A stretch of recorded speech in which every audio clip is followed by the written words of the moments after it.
నమస్కారం, సుఖీభవకు స్వాగతం.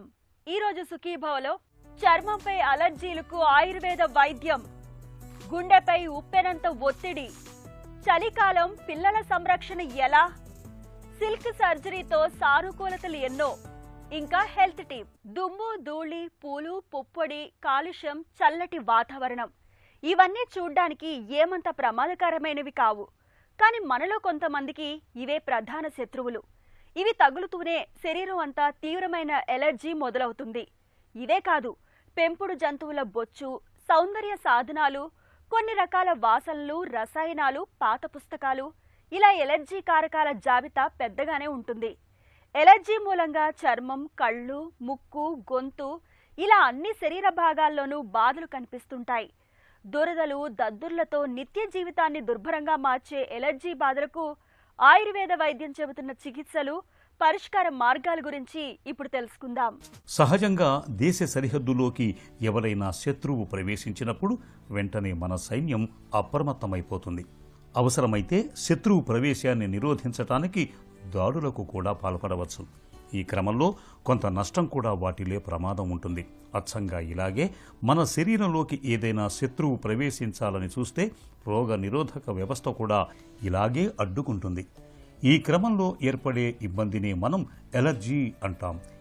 ఈ ఎలర్జీ దద్దుర్లు, కళ్లల్లో నీళ్లు కారటం, తుమ్ములు రావటం, బొబ్బల్లాగా రావటం, చర్మం ఎర్రగా కందిపోవటం ఇలా రకరకాల రూపాల్లో కనిపించవచ్చు.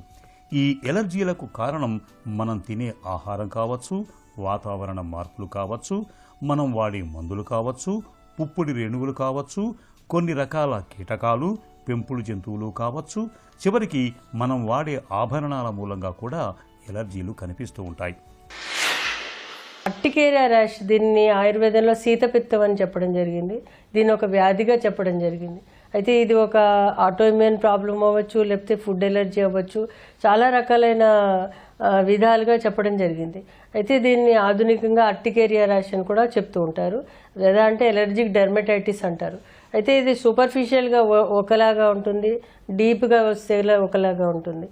సూపర్ఫిషియల్గా వచ్చినప్పుడు సుమారు ఒక 3-4 గంటల్లో తగ్గిపోతుంది. అంటే ఒక కుట్టినప్పుడు కాస్త ఏదైనా కుట్టినప్పుడు కానీ, ఏదైనా టచ్ చేసినప్పుడు కానీ, ఏదైనా తిన్నప్పుడు కానీ వస్తే కనుక అది ఒక దద్దుర్లాగా వస్తుంది. వచ్చినప్పుడు ఆ దద్దురు కొంతసేపు ఉన్నాక దానికదే తగ్గిపోతుంది 4-5 గంటల్లో. కొన్ని సందర్భాల్లో అది చాలా తీవ్రంగా ఉంటుంది. అంటే ఒక్కొక్కసారి అది ప్రాణాంతకం కూడా అవుతుంది. కొన్ని రకాలైన డ్రగ్ రియాక్షన్స్, కొన్ని ఇంజెక్షన్ తీసుకున్నప్పుడు, కొన్ని మందులు తిన్నప్పుడు. కాబట్టి మనకి ఏ విధంగా ఈ యొక్క ర్యాషెస్ వస్తున్నాయి అనేది తప్పనిసరి చూడాలి. ర్యాషెస్ అనేవి, ఈ యొక్క శీతపిత్తం అనేది చాలా రకాలు. అంటే ఏంటి, ఒక్కోసారి స్ట్రెస్గా వస్తుంది, ఒకసారి టచ్ వల్ల వస్తుంది, ఒకసారి నీళ్ళ వల్ల వస్తుంది, ఒకసారి ఆహారం వల్ల వస్తుంది, ఒక పుప్పొడి వల్ల వస్తుంది. దేనివల్ల అనేది మనం చెప్పడం చాలా కష్టం. కాబట్టి వాళ్ళ దైనందిన కార్యక్రమాలతోటి మనం చూసుకుని దాని ప్రకారం మనం వాళ్ళ మార్పులు చేర్పులు చేస్తే కనుక చాలా త్వరగా తగ్గడానికి అవకాశం ఉంటుంది. ఇక్కడే మనం చేసేవన్నీ న్యాచురల్గా ప్రక్రియల ద్వారా చేస్తుంటాం కాబట్టి ఆ బాడీ అది సడన్గా గుర్తించలేకుండా అది రియాక్ట్ అయింది కాబట్టి దాన్ని మళ్ళీ మనం న్యాచురల్గా తీసుకొచ్చినప్పుడు త్వరగా వాళ్ళు కోలుకుంటారు. అయితే మనం ఆహారంలో చాలా మటుకు ఏంటంటే కొన్ని పదార్థాలు పూర్తిగా అందరికీ పడని పదార్థాలు ఉంటాయి. ముఖ్యంగా మష్రూమ్స్ లాంటివి ఆల్మోస్ట్ 70-80% జనాభాకి పడవు. కొన్ని రకాలైన సీ ఫుడ్స్ 70-80% జనాభాకి పడవు. కాబట్టి అవి చూసి తినాలి మనం. అలాగే ఇవాళ రేపు చాలా మటుకు బాగా వేయించిన పదార్థాలు, అదే పనిగా ఒకటే నూనె కాచి ఉంటుంది. ఆ నూనె తిన్నప్పుడు కూడా ఎవరికైనా కానీ వస్తుంది ఎలర్జీ. కాబట్టి చాలా మటుకు అప్పటికప్పుడు వండిన నూనెలతో చేసుకున్న పదార్థాల ద్వారా మనకి ఏ విధమైన ఇబ్బంది ఉండదు. ఆ విధంగా మనం చూడాలి. మనలో చాలా మందికి తినే పదార్థాలకు సంబంధించిన ఎలర్జీలు కనిపిస్తూ ఉంటాయి. వంకాయ పడదని, గోంగూర పడదని, పాలు, గుడ్డు, చేపలు, పల్లీలు, బఠానీలు పడవని వాపోతూ ఉంటారు. ఇలాంటి ఎలర్జీ కలిగించే పదార్థాలు తిన్నప్పుడు చర్మం మీద దద్దులు రావటం, జ్వరం రావటం, ఆస్తమా పెరగటం, చర్మంపై ఎర్రగా కందిపోవటం, కొన్నిసార్లు గొంతులో వాపు వచ్చి శ్వాస తీసుకోవటం ఇబ్బంది అయిపోయి ప్రాణాల మీదకు కూడా రావచ్చు. ఏ ఆహారం వల్ల ఎలర్జీలు వస్తున్నాయో గమనించి వాటిని దూరంగా ఉంచటం శ్రేయస్కరం. ఒంట్లో వ్యాధి నిరోధకత బలంగా ఉంటే ఎలర్జీ బాధలు తగ్గుతాయి. వ్యాధి నిరోధకతను పెంచుకునేందుకు రోజువారీ ఆహారంలో తాజా పండ్లు, ఆకుకూరల్ని ఎక్కువగా తీసుకోవాలి. 1 చెంచాడు అల్లపు రసానికి 1 చెంచాడు తేనెను కలిపి తీసుకుంటే ఎలర్జీ బాధలు ఇట్టే తగ్గిపోతాయి. ఎలర్జీలకు వాము కూడా బాగా పనిచేస్తుంది. వామును బాగా వేయించి పొడి చేసి పెట్టుకోండి. అన్నం తినేటప్పుడు తొలి ముద్దలో కొంచెం వాము పొడిని కలుపుకుని తినండి. ఎలర్జీలు క్రమంగా తగ్గుముఖం పడతాయి. చిట్కాల విషయానికి వచ్చేసరికి శీతపిత్తానికి చాలా రకాలైన చిట్కాలు ఉన్నాయి. ముఖ్యంగా బాహ్యంగా మనం అప్లై చేసుకునేవి అంటే సెన్సిటివ్ ఏరియాస్ అంటే ఫేస్ లాంటిది, అలాగే కొన్ని ఏరియాస్లో అత్యధికంగా ఉన్నప్పుడు వాళ్ళు కొన్ని కొబ్బరి నూనె లాంటిది, కోల్డ్ క్రీమ్ లాంటిది, అలాగే కలబంద లాంటిది ఇవన్నీ రాయడం ద్వారా మంచి గుణం ఉంటుంది. అలాగే మనకి గరికె అనేది మనకి దొరుకుతూ ఉంటుంది. గరికెని గ్రైండ్ చేసి ఆ రసంలో కొంచెం కొబ్బరి నూనె కలిపి ఎక్స్టర్నల్గా ఎక్కడైతే దద్దురు వచ్చిందో అక్కడ రాస్తే కనుక చాలా త్వరగా మానిపోతుంది. ఎందుకంటే కొన్ని సందర్భాల్లో మచ్చపడడం కూడా జరుగుతూ ఉంటుంది. ఇది కాకుండా ఏంటంటే కొబ్బరి నూనె అలాగే అరటిపండు గుజ్జు కలిపేసి కూడా అప్లై చేస్తే కూడా మంట తగ్గి కొంచెం త్వరగా వాళ్ళకి ఆ శరీరంలో అది తగ్గడానికి అవకాశం ఉంటుంది. ఇంటర్నల్గా చాలా రకాలైన చిట్కాలు ఉన్నాయి. ముఖ్యంగా మనకి జీలకర్ర చాలా బాగా పనిచేస్తుంది.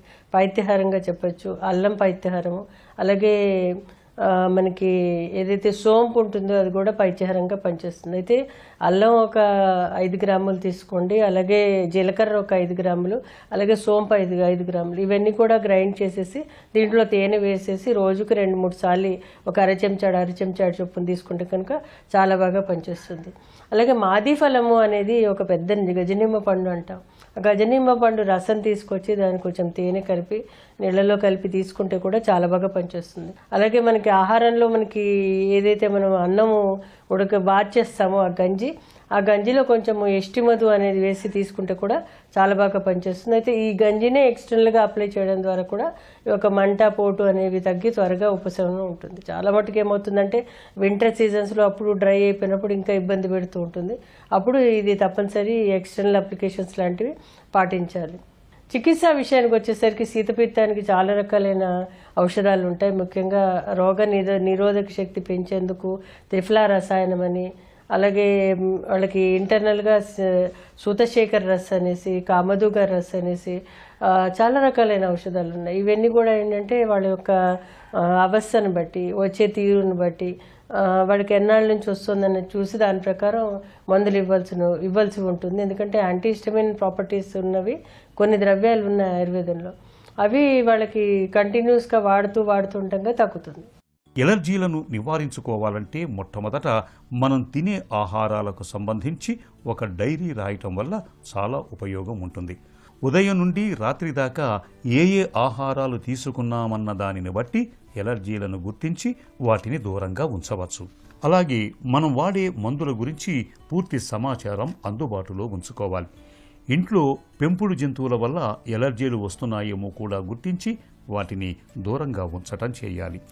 ఇక సీజనల్గా వచ్చే ఎలర్జీలైతే వాటికి తగిన జాగ్రత్తలు, చికిత్స తీసుకోవాలి. ఎలర్జీ బాధలు ఎంతకీ తగ్గనప్పుడు శారిబాధ్యాసవం